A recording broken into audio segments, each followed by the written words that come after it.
Assalamualaikum warahmatullahi wabarakatuh. Apa kabar anak-anak? Nah, meskipun kita masih dalam keadaan belajar dari rumah, harus tetap semangat ya. Kembali lagi bersama kelas IPA. Sebelum kita mulai pembelajaran, kita wajib berdoa dulu ya. Silakan berdoa dulu anak-anak. Pada hari ini kita akan belajar tentang KD3. Kompetensi dasar dari KD3 yaitu menjelaskan konsep campuran, zat, dan contoh perubahannya dalam kehidupan sehari-hari. Serta tujuan pembelajaran pada hari ini ada 4. Yang pertama, memahami pengertian dari materi. Yang kedua, memahami karakteristik zat berdasarkan wujudnya.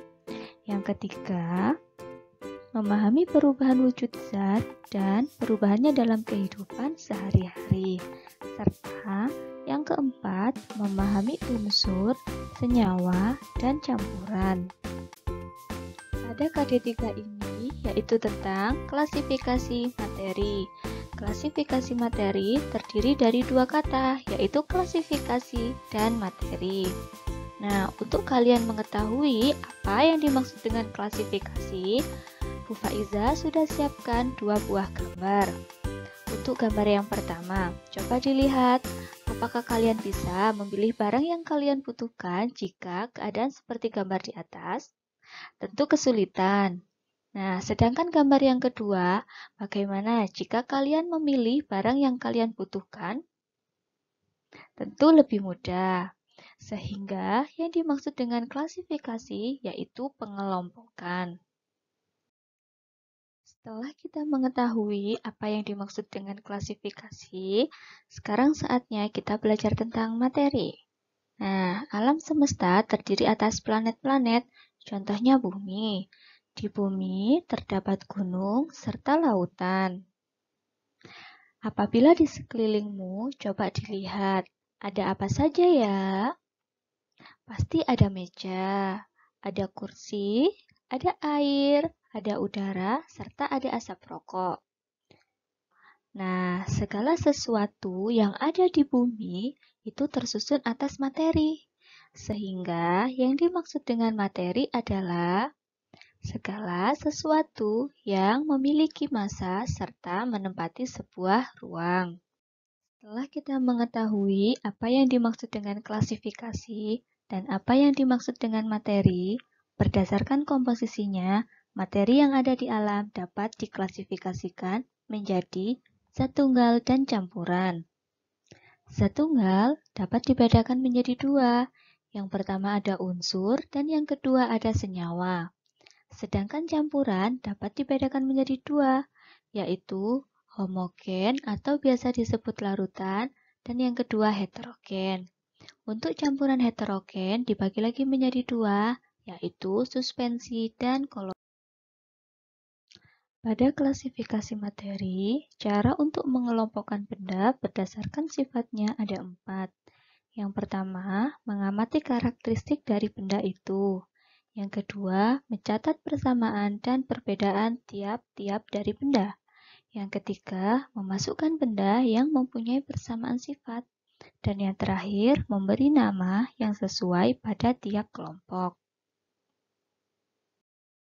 Setelah kita mengetahui cara mengelompokkan materi berdasarkan sifatnya, selanjutnya pengelompokan materi berdasarkan wujudnya. Ada 3, yaitu padat, cair, dan gas. Untuk padat, contohnya yang pertama ada logam, yang kedua ada kayu. Untuk yang cair, yang pertama ada air, dan yang kedua ada minyak. Dan gas, contoh yang pertama seperti asap rokok, dan contoh yang kedua ada udara di dalam balon. Nah, untuk lebih memahami mengenai wujud zat, coba perhatikan gambar ini. Pernahkah kalian meminumnya? Pasti pernah. Tahukah kalian, di dalam es teh ada es batu. Nah, dari es batu ini dikatakan sebagai wujud zat padat. Akan tetapi, jika es batu dipanaskan akan berubah menjadi air. Air inilah yang dimaksud dengan wujud cair. Nah, selanjutnya, jika air tadi dipanaskan dengan suhu 100 derajat Celcius, maka akan berubah menjadi uap air. Uap air inilah yang disebut dengan gas. Selanjutnya, yaitu perbedaan sifat zat padat, zat cair, dan zat gas. Untuk ciri yang pertama, jika zat padat mempunyai bentuk dan volume tertentu atau tetap. Misalkan contohnya kalian mempunyai buku. Buku jika diletakkan di atas meja maupun diletakkan di dalam tas, bentuk dan volumenya akan tetap. Untuk ciri yang kedua, yaitu jarak antar partikel zat padat sangat rapat, sehingga partikel-partikel zat padat tidak dapat bergerak bebas. Sifat yang kedua, yaitu dari zat cair. Yang pertama, yaitu mempunyai volume tertentu, tetapi tidak mempunyai bentuk yang tetap, tergantung pada media atau wadah yang digunakan. Contoh dari zat cair yaitu air.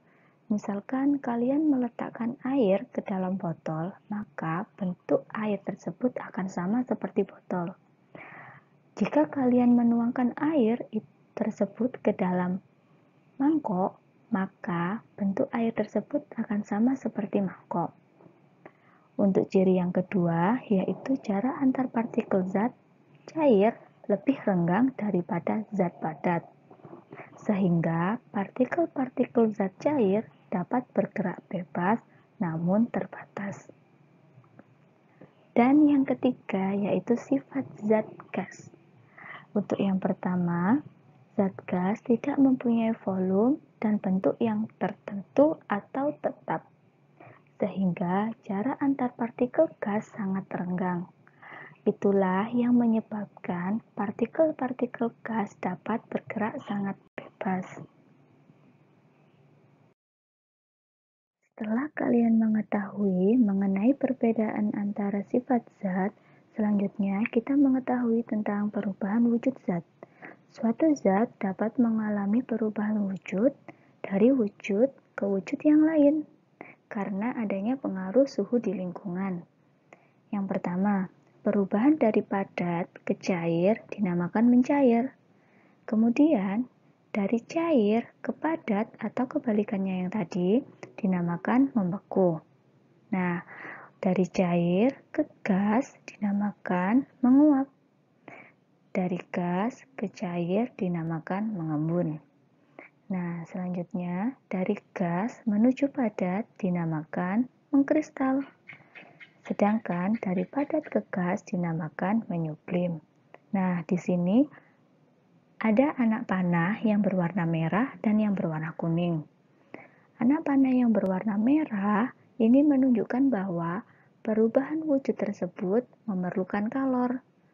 Nah, jika kalian ada yang anak panah berwarna kuning, itu merupakan perubahan wujud untuk melepas kalor. Selanjutnya, perubahan wujud zat dalam kehidupan sehari-hari. Contoh yang pertama, mencair, yaitu ketika es berubah menjadi air pada suhu ruang.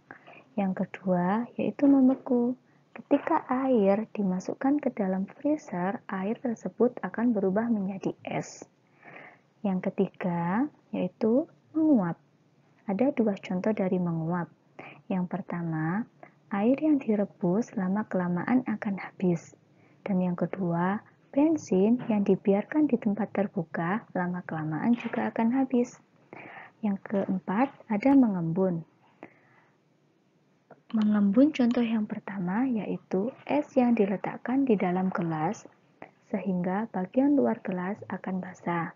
Sedangkan contoh yang kedua, kaca di dalam mobil yang menjadi basah apabila kondisi luar dingin ataupun hujan. Dan yang terakhir, contohnya menyublim. Ketika kapur barus diletakkan di dalam lemari, lama-kelamaan akan habis. Setelah kalian belajar mengenai pengelompokan materi berdasarkan wujudnya, selanjutnya kalian akan belajar tentang unsur, senyawa, dan campuran. Apa sih yang dimaksud dengan unsur, senyawa, dan campuran? Yang pertama, ada unsur.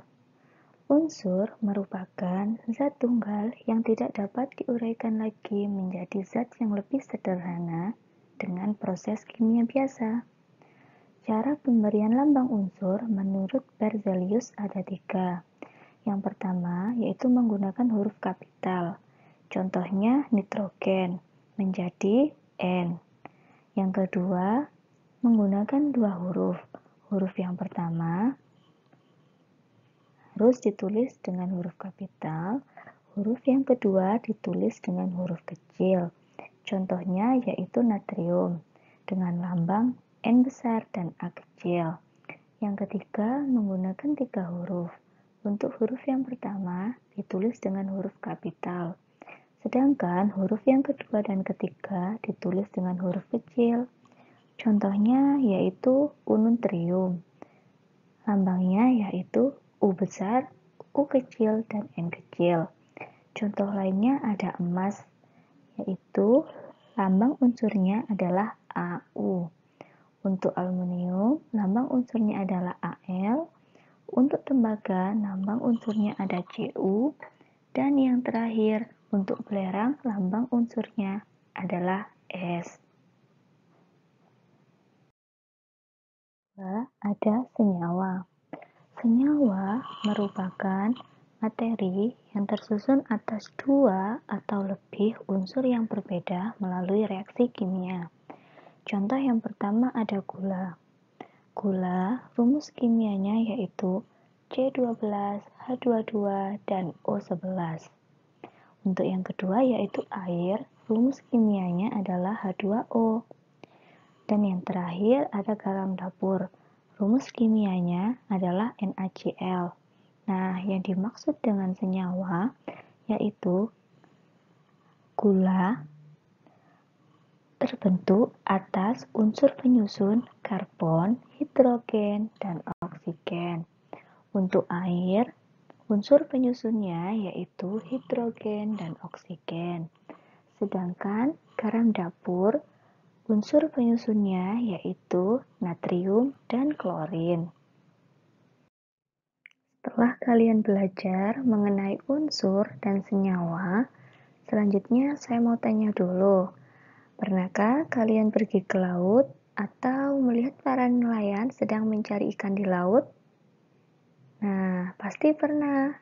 Lalu, apakah kalian pernah mencoba air laut? Bagaimana rasanya? Asin bukan? Nah, air laut terasa asin merupakan contoh dari campuran. Karena air laut merupakan campuran antara natrium klorida dan H2O.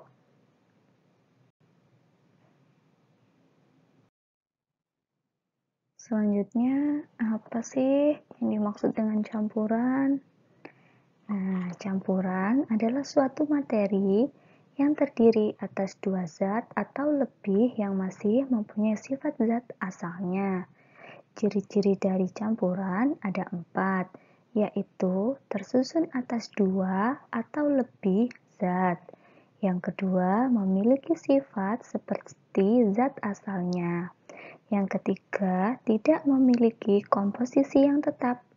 Dan yang terakhir, zat penyusunnya dapat dipisahkan melalui reaksi fisika. Campuran dibedakan menjadi 2, yaitu campuran homogen dan campuran heterogen. Untuk campuran yang homogen, yaitu bisa disebut dengan larutan. Nah, larutan terbentuk dari pelarut dan zat terlarut. Di sini misalkan zat terlarutnya yaitu saya buat gula dan pelarutnya adalah air. Ketika gula dan air disatukan dan diaduk, maka akan membentuk larutan gula. Disebabkan karena antara Pelarut dan zat pelarutnya sudah tidak dapat dibedakan lagi.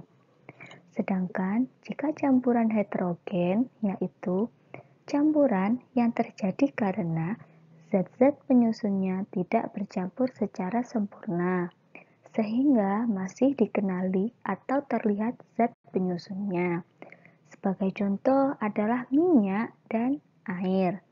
Ketika minyak dimasukkan ke dalam air, maka minyak tersebut masih terlihat dengan jelas. Setelah kita tahu jika larutan heterogen dibagi menjadi dua, yaitu suspensi dan koloid. Suspensi itu sendiri merupakan zat padat dengan zat cair yang mempunyai ukuran partikel lebih dari 100 nanometer, sehingga masih terlihat antar komponennya. Sebagai contoh, di sini ada air dan pasir. Ada juga air dan kopi. Air dan kopi yang dimaksud adalah kopi yang sudah diseduh. Nah, ketika sudah dingin, kalian bisa membedakan mana yang masih terlihat antara kopi dan airnya. Yang kedua yaitu koloid.